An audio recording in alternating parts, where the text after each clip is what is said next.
Sir देखिए, हम लोग को जो पढ़ाना होता है तो उसमें एक एक्सपेक्ट ये भी होता है कि लड़कों को एग्जाम में पास करके एग्जैक्ट नंबर भी देना है, तो हमें उस एग्जाम के पॉइंट ऑफ व्यू तक पहुंचने में एक अच्छा खासा टाइम लगता है। लेकिन समस्या क्या आ जाती है कि हमारे सामने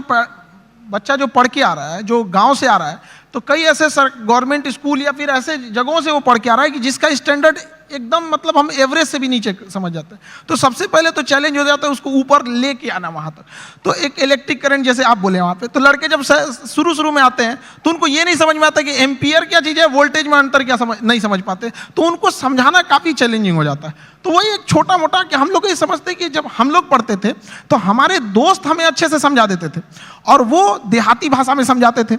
और टीचर लोग एक स्टैंडर्ड फॉलो करने लगते थे।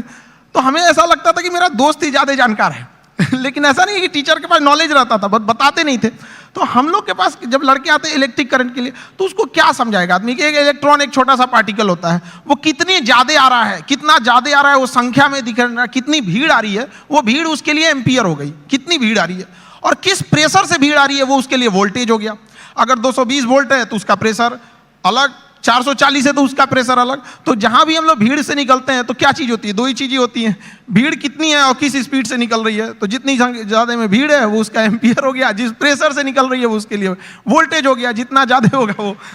तो इससे क्या होता है ना कि लड़के को पहले समझ में आता है कि नहीं वो रिलेट कहाँ करना है, फिर धीरे धीरे धीरे तो वो चीजें उसको एग्जाम तक तो पहुंच ही जाएगा, लेकिन उसको अपने पास हौसला ना खो दे शुरुआत में ही, इसलिए उसके एक फ्रेंड की तरह बताना जरूरी होता है।